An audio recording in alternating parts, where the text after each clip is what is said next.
Assalamualaikum, jumpa lagi dengan saya Danov Kalem. Oke, di sini ada 255 gram kacang hijau yang sudah saya cuci bersih dan rendam selama kurang lebih 1 hingga 2 jam.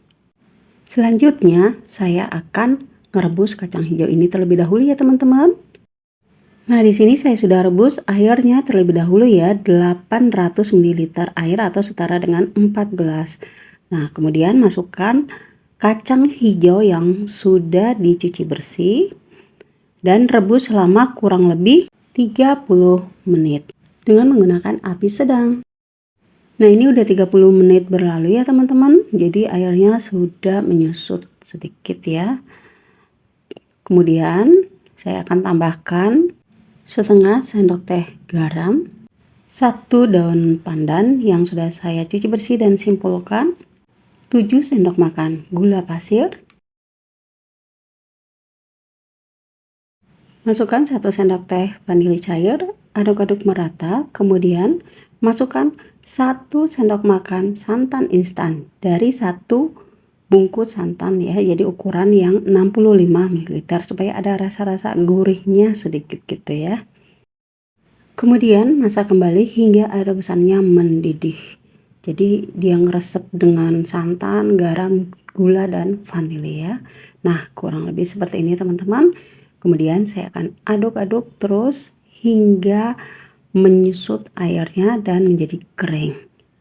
Supaya dia tidak gosong ya teman-teman. Jadi harus sering-sering diaduk. Nah, jika sudah mengental seperti ini, kemudian siap untuk dipindahkan ke dalam wadah yang bersih.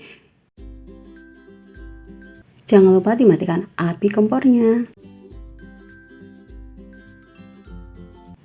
Jika seluruh kacang hijau sudah dipindahkan ke dalam wadah, kemudian dinginkan ya. Jadi tunggu hingga isian kacang hijau ini benar-benar dingin baru bisa digunakan.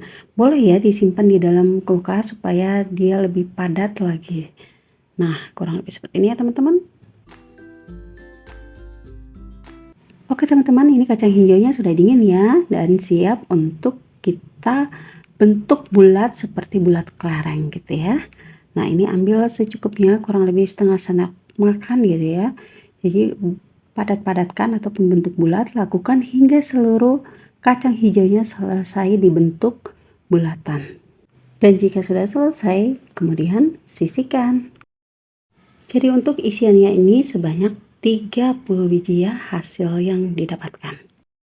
Selanjutnya masukkan 300 ml air atau setara dengan 1,5 gelas, 1 lembar daun pandan yang sudah dicuci bersih dan simpul, dan sisa dari santan instan.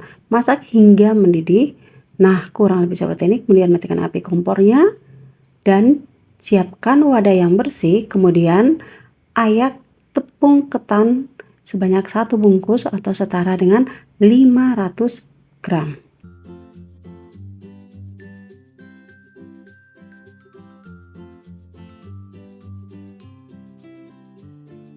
Kemudian tambahkan tepung tapioka. Nah, saya menggunakan cap patani ya, sebanyak 3 sendok makan. Sambil diayak untuk menghindari adanya kotoran ataupun terigu yang menggumpal. Kemudian masukkan 5 sendok makan gula halus, setengah sendok teh garam, 1 butir telur yang sudah dikocok lepas. Aduk merata seluruh bahan. Jika seluruh bahan sudah merata seperti ini, kemudian tuang rebusan air santan secara bertahap ya teman-teman, sedikit demi sedikit hingga seluruh air santannya selesai ataupun habis digunakan.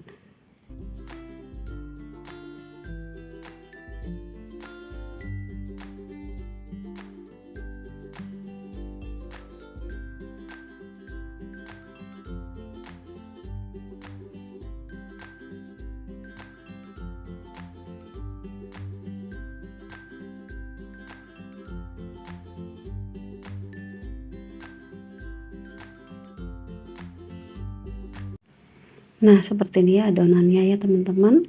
Jadi nggak terlalu lembek juga dan juga nggak terlalu keras.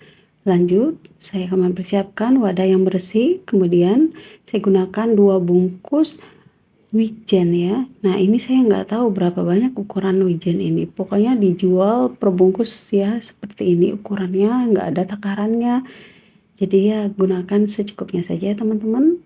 Sambil dirapikan seperti ini ya teman-teman. Nah lanjut, bagi adonan kulit menjadi 30 bagian. Karena menyesuaikan dengan jumlah isian kacang hijaunya ya teman-teman. Jadi saya bagi secukupnya saja ya teman-teman, nggak nyampe 30 biji karena alas kerja saya kecil banget ya. Ambil satu kulit adonan, kemudian beri isian dan rapikan. Nah jika ada lebih seperti ini diambil ya teman-teman, kemudian bentuk bulat seperti ini, kemudian letakkan ke dalam wijen. Lakukan dengan cara yang sama hingga seluruh kulit adonannya terisi dengan isian.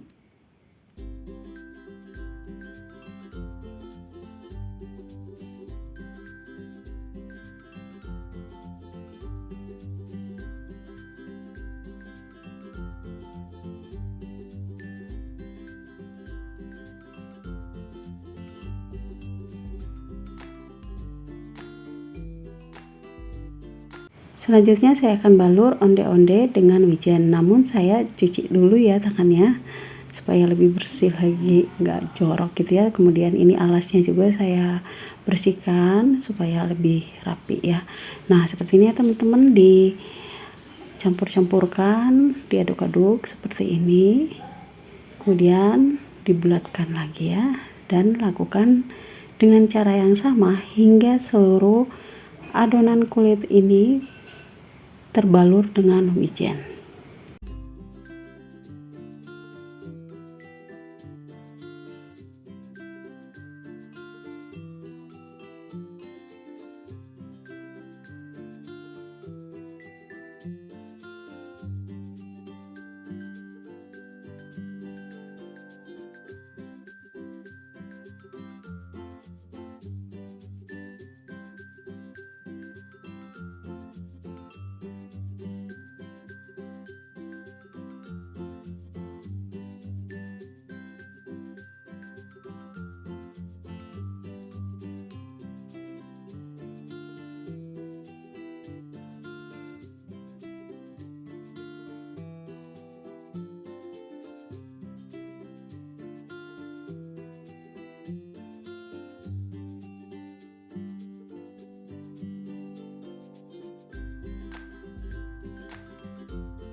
Nah seperti ini ya teman-teman, lakukan dengan cara yang sama untuk sisa kulit adonan yang belum terisi dengan isian.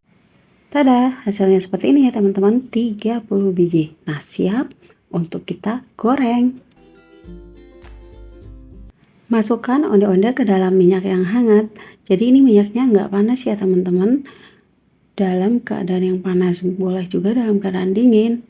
Kemudian gunakan api yang kecil sambil dibalik seperti ini ya teman-teman, supaya dia nggak meledak nantinya. Kenapa harus menggunakan api yang kecil dan dalam keadaan yang hangat? Ya itu fungsinya supaya dia nggak meleduk-meleduk. Kebanyakan teman-teman saya yang nyoba gitu katanya meledak gitu kan, nggak seperti yang saya buat. Nah jika sudah panas seperti ini minyaknya, kemudian harus sering-sering diaduk ya teman-teman supaya matangnya itu lebih merata.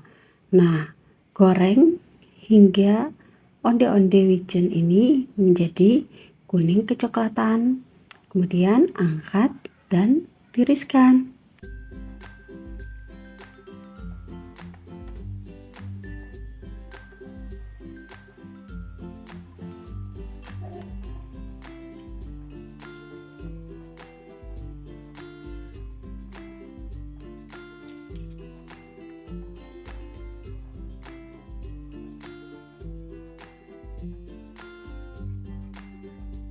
Nah, di sini saya bersihkan dulu minyaknya ya dari sisa wijen supaya saat menggoreng nanti tidak gosong. Nah, lakukan dengan cara yang sama untuk menggoreng sisa adonan onde-onde wijen.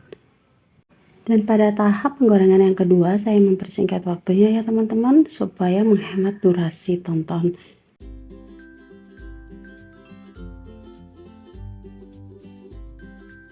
Sudah jadi ondi-ondi buatan saya teman-teman, cantik ya, mulus montok gitu ya, nggak meleduk-meleduk lagi. Nah, saya akan mencicipin salah satunya ya. Lihat tingkat matangannya, matang sempurna ya teman-teman. Dan rasanya itu mantap, renyah, pokoknya krencik-krencik gitu ya. Manisnya dapat, gurih banget. Pokoknya nggak bikin enak dan juga nggak berminyak. Banyak yang minta resep saya, cuman saya belum sempat berbagi bersama teman-teman saya. Nah, ini pun bisa dijadikan sebagai ide jualan ataupun sekedar untuk camilan bersama keluarga tercinta. Oke, semoga terinspirasi dan selamat mencoba.